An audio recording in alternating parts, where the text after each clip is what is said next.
जो टॉपिक इस वीडियो में हम कवर करने जा रहे हैं वो है मार्जिनल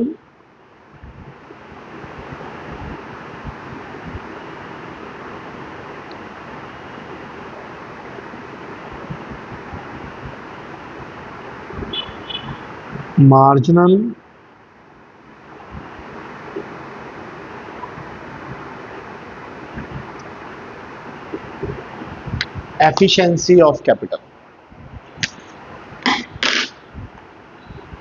ये क्या होता है marginal efficiency of capital?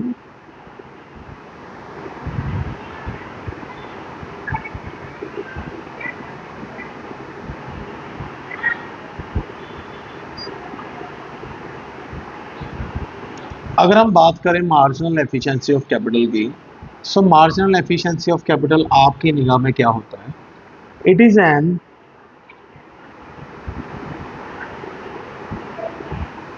expected return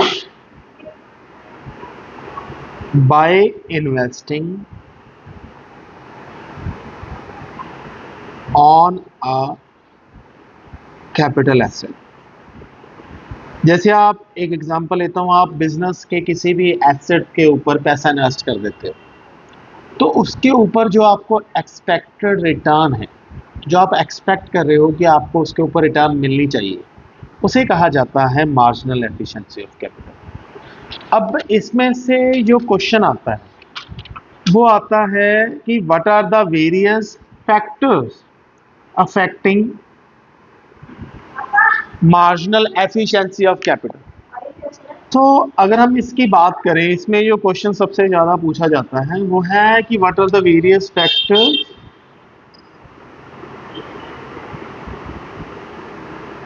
और determinants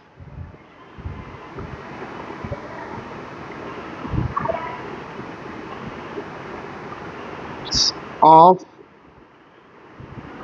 marginal efficiency of capital। ठीक है, कौन कौन से डिटर्मिनेंट है जो मार्जिनल एफिशिएंसी ऑफ कैपिटल के हैं? इसमें आ जाएगा बेटे पहले नंबर पे प्रोस्पेक्टिव यील्ड, जिस पे marginal efficiency of capital effect करती है, और दूसरा आ जाएगा सप्लाई प्राइस। इसके अलावा भी बहुत हैं बट ये दोनों मेन हैं। ठीक है, जिसके ऊपर हमारी मार्जिनल एफिशिएंसी मतलब जितनी हमें एक्सपेक्टेशन है कि जितना हमारे पास होगा रिटर्न आएगी। सो प्रोस्पेक्टिव यील्ड ऑफ एसेट की क्या होती है? It is an aggregate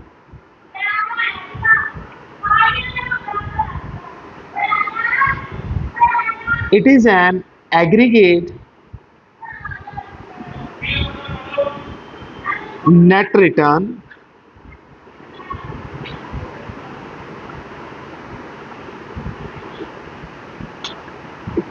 expected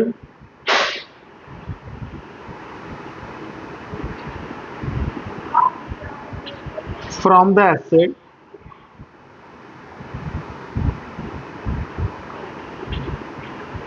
in its whole life।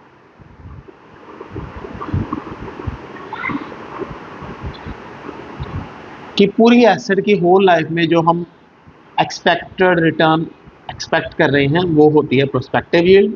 Supply price क्या होता है? It is the cost of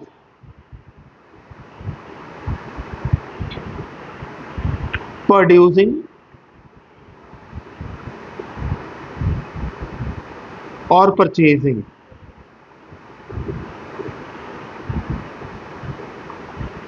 a new asset.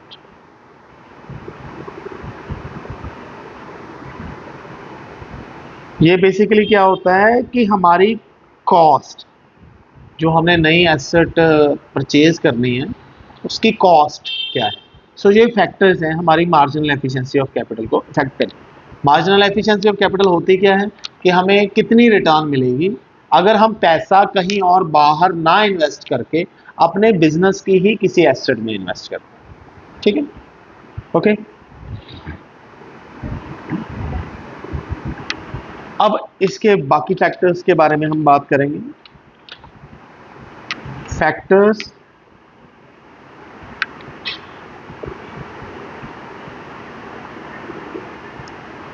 affecting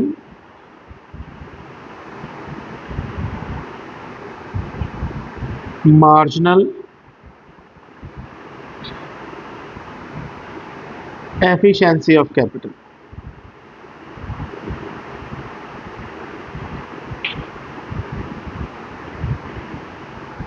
ठीक है, इसमें पहले नंबर पे आते हैं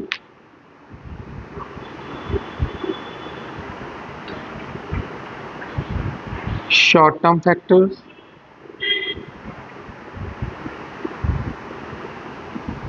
जो हमारी एफिशिएंसी को, हमारी एक्सपेक्टेड रिटर्न को अफेक्ट करते हैं। शॉर्ट टर्म फैक्टर्स में से सबसे पहला जो फैक्टर है वो है size of the market.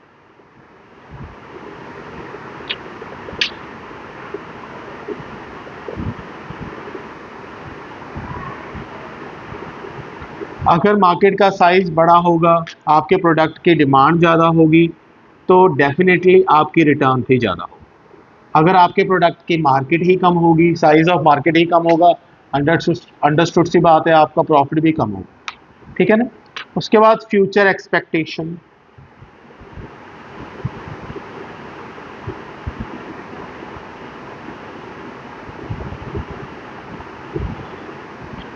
Regarding cost and prices.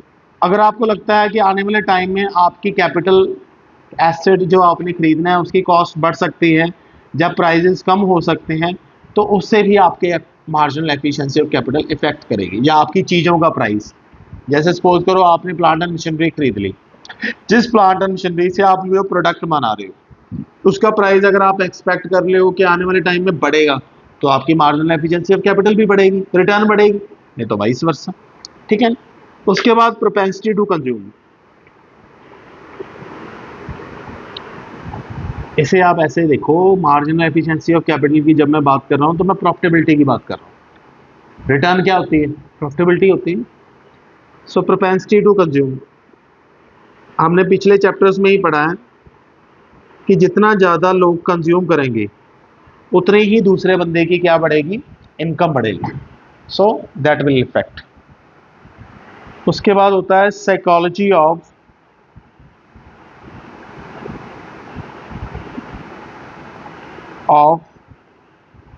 The entrepreneur.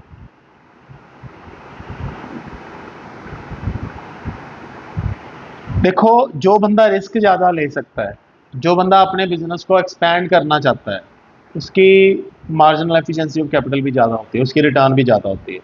सो ये एंटरप्रेन्योर की साइकोलॉजी पे भी है, मोर रिस्क मोर प्रॉफिट। ठीक है। उसके बाद होता है जी लेवल ऑफ इनकम।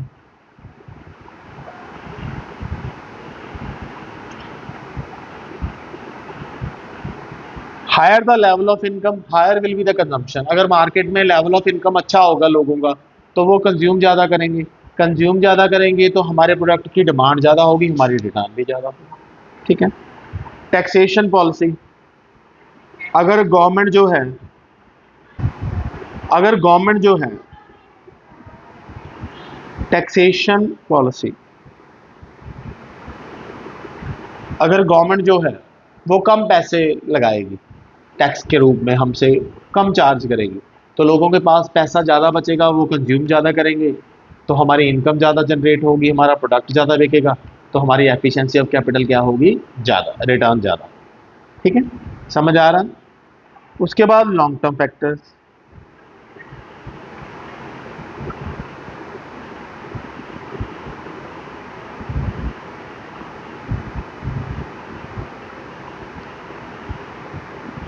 अगर हम लॉन्ग टर्म फैक्टर्स की बात करें, उसमें सबसे पहले आता है पॉपुलेशन साइज।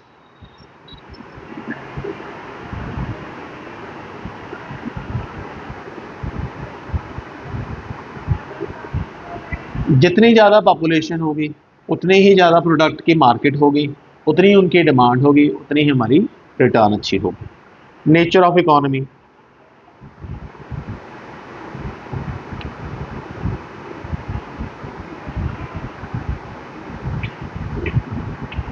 कैपिटलाइज इकोनॉमी होगी या फ्री होगी, जितनी गवर्नमेंट की इंटरफेरेंस कम होगी बेटा, उतनी ही ज़्यादा बिजनेसमैन की ग्रोथ होगी।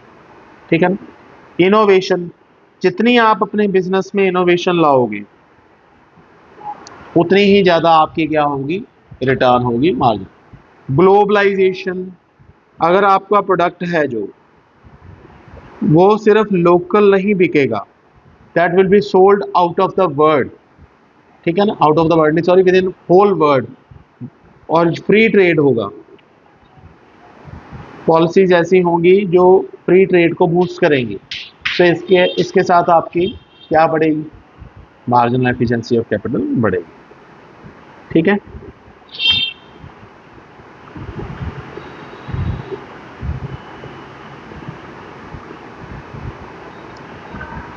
तो उसके बाद कौन कौन से कारण हैं, ये तो थे कि जो उसकी एफिशिएंसी को बढ़ाने की बात करते हैं। कौन कौन से कॉजेज हैं जो मार्जिनल एफिशिएंसी को कम करते हैं, इससे तो बढ़ाने की बात की ना। एमईसी को causes of decline in MEC,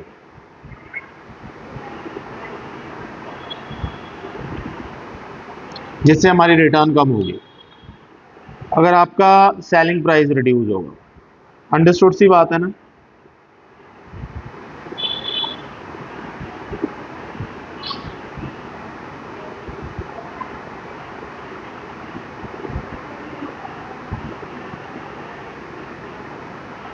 reduction in selling price, अगर आपका सेलिंग प्राइस रिड्यूस होगा तो अंडरस्टूड सी बात है, क्या होगा, आपकी marginal efficiency of capital, return भी कम होगी। Increase in the cost of production,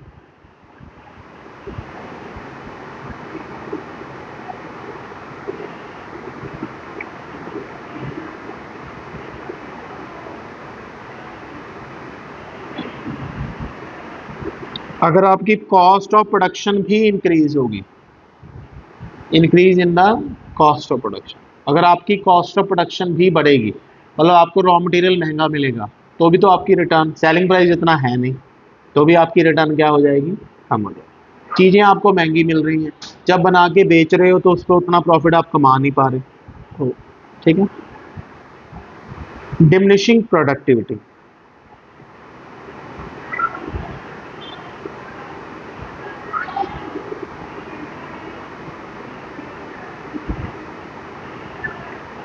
diminishing productivity मतलब होता है कि जैसे जैसे आप प्रोडक्शन को बढ़ाओगे, आपकी प्रोडक्शन बढ़ेगी तो सही, लेकिन डिक्रीजिंग रेट पे बढ़ती है। अगर अगर आपको जो लॉ है, आपने लास्ट ईयर पढ़ा होगा मेरे से, law of return to scale, कि एक इंक्रीजिंग रिटर्न होता है जिसमें आप अपनी प्रोडक्शन बढ़ाते हो, फैक्टर्स ऑफ प्रोडक्शन बढ़ाते हो, तो वो इंक्रीजिंग रेट पे बढ़ते हैं, एक टाइम के बाद वो कांस्टेंट रेट पे हो जाते हैं, फिर वो डिक्रीजिंग रेट पे होते हैं। सो ये चीज़ें की है। ठीक है। सो डिमिनिशिंग रेट पे जब आपकी प्रोडक्शन बढ़ती है, मतलब आप फैक्टर्स ऑफ प्रोडक्शन बढ़ा रहे हो, आपकी प्रोडक्शन भी बढ़ रही है, लेकिन डिक्रीजिंग रेट पे बढ़ रही है, सो वो भी एक फैक्टर होता है। ठीक है। सो ये सारे फैक्टर्स हैं, ऑल दीज फैक्टर्स और determinants affects the marginal efficiency of capital। ठीक है, थैंक यू।